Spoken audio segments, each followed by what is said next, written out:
my YouTube channel, and thank you so much for 32 subscribers. I'm so surprised that I was in 19 subscribers and I suddenly just overnight I got 32 subscribers. That's crazy, okay?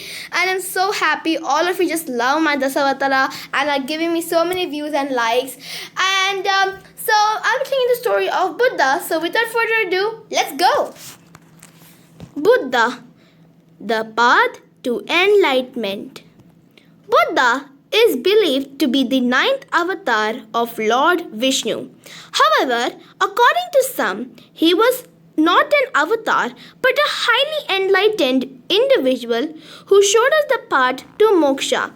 Reasons for including or excluding him as one of the Dasavatars are varied, but one can't deny the fact that Buddha was one of the most revered saints and spiritual leaders we have ever seen.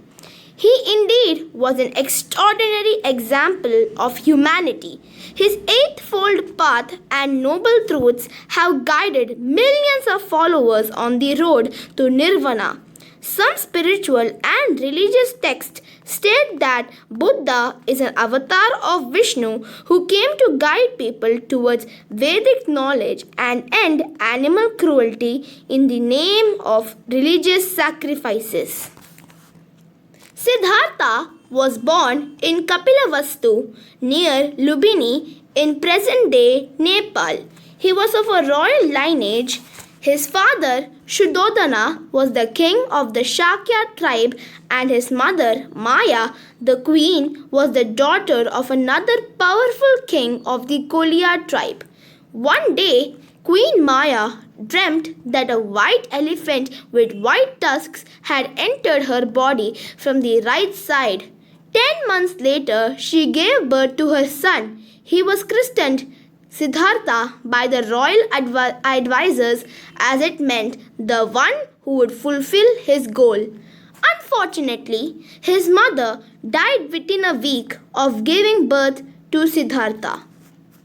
His maternal aunt Mahaprajapati brought him up. Siddhartha was given all the love and luxuries. He was trained in royal matters and groomed to become a fine king. He was happy and content within the four walls of the palace. The outside world didn't interest him. However, the fear that Siddhartha might step out one day and forsake all princely luxuries was constant in Shuddhodana's mind.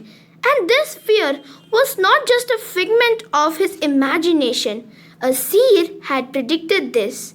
The king reminded himself with a resigned sigh. What's the alternative? How can we prevent him from abandoning his life and family? The king had asked. If he stayed within the palace, Siddhartha would grow up to become the greatest king. Else, he would become a religious and spiritual leader. Shuddhodana was told by the Brahmin who had made the prediction. And I'll be the first in line to follow him, the scholarly Brahmin had added. Fearing the worst, Shuddhodana enforced every precaution to ensure his son stayed within the boundaries of the royal palace. He built big palaces for every season to ensure that the parks and hunting grounds kept the prince entertained. The king employed an army of servants to play with the young boy. Siddhartha was kept continuously occupied to prevent him from thinking about what existed outside the palace. Extra caution was taken to avoid the prince from witnessing any unpleasant sights or people that may trigger thoughts of renunciation in his mind.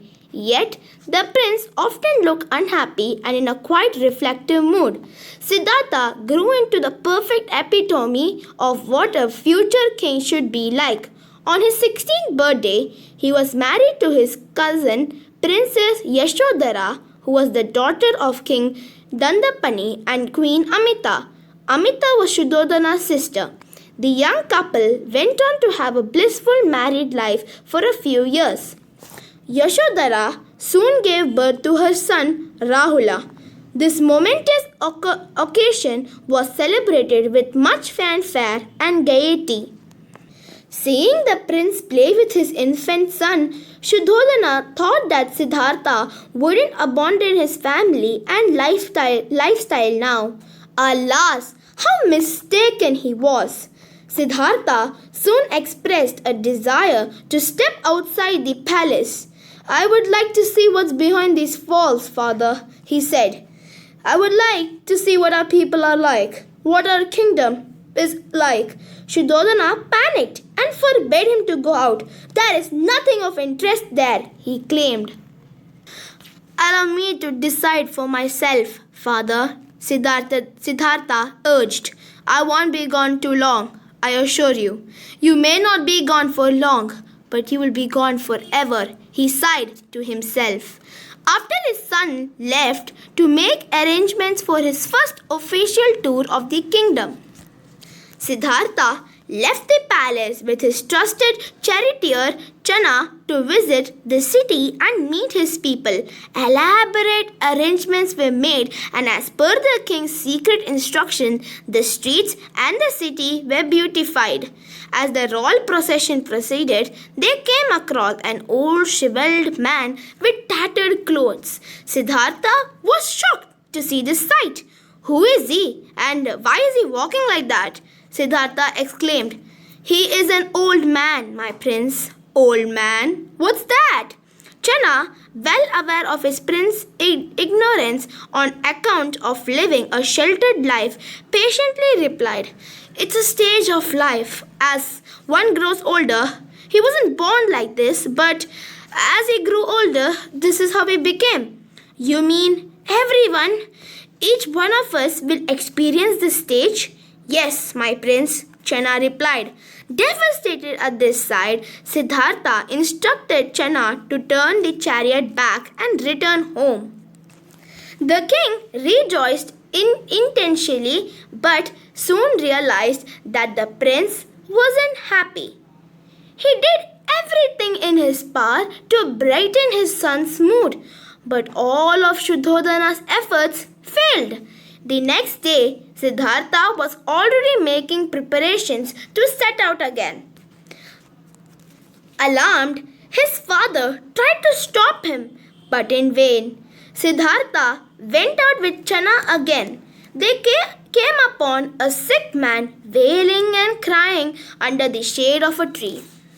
We need to help him, Siddhartha shouted, leaping out of the chariot. But Channa stopped him. No, you cannot go near him. He is ill and may transfer the illness to you. But he is suffering. We need to do something to end it, Siddhartha said urgently. He will soon succumb to his illness, and only then will his misery end, Channa said. What? You mean we can do nothing to help him? Siddhartha questioned, looking at Channa with wide eyes. Quietly, Channa shook his head. Siddhartha returned home with a heavier heart than before.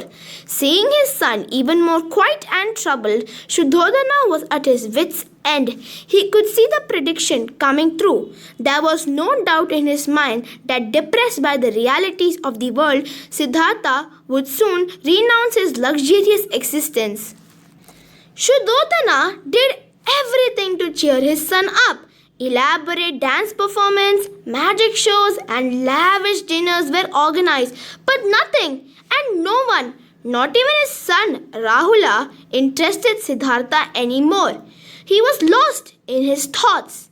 The next day, Siddhartha left the palace again to visit the city. Shuddhodana knew there would be no point in trying to stop him, so he did not try again.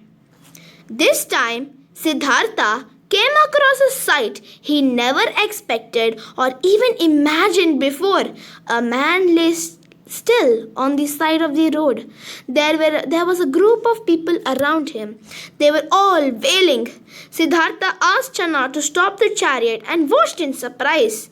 Why are they crying so bitterly? And why doesn't the man sit up and comfort them? He lies there like a stone. My prince, he's dead. Dead? Siddhartha exclaimed. Dead? Yes, Channa nodded. Is this the end to the suffering? Siddhartha wondered to himself as he returned home that day. For many days, Siddhartha refused to meet anyone or even visit the city. He wandered around in his room, weighing the many questions and thoughts he had. It seemed to him that there was no way to battle old age, illness, or death, as they were natural processes of aging. How could he beat nature? Surely there had to be some other way to alleviate pain and suffering. With these thoughts, Siddhartha set out again with Channa. Not long after, he came across a bald man sitting in the shade of a leafy tree. With a blissful smile on his face, the man looked free of any anxiety or stress. Who is he? Siddhartha asked in amazement. He looked so much at peace, devoid of any suffering. What did he do to be like this? Channa, we must ask him the secret to keeping old age, illness, and death away. He is not immune to any of this, my prince. He is a disciple of God. Old age, illness, or even death are not his concerns. He has dedicated his life to the service of God and humanity, as all Brahmins do. So that is the secret to attaining peace, Siddhartha thought to himself as they returned to the palace. A thought rooted itself firmly in his mind, and soon Siddhartha resolved to renounce his royal life. Aware of the repercussions if he were to tell his father or wife, Siddhartha quietly slipped out of the palace one night and disappeared into the darkness. After he had come quite a distance from the palace, Siddhartha took off all his royal possession, donned simple attire, and asked Channa to return. He set out to find answers to his questions and discover the path to end pain and suffering. It took Siddhartha several years and many experiences to find the answers he was looking for. In the end, after many days of deep meditation, he discovered the tenets of happiness. He began teaching what he had learned, the middle path, the noble truths, and the eightfold path for achieving enlightenment. His teachings and philosophies are followed all over the world and have given strength and hope to millions of followers. The end. Thank you so much for watching today's video, guys, and if you do, smash that like button, and I'll also be posting a Kalki story tomorrow, and of course I will I'm like super happy that we got to 32 followers, and I'm be making a short video of that with Q&A of my Dasavatara series as well. So stay tuned for that, and I'll see you in my next video. Bye.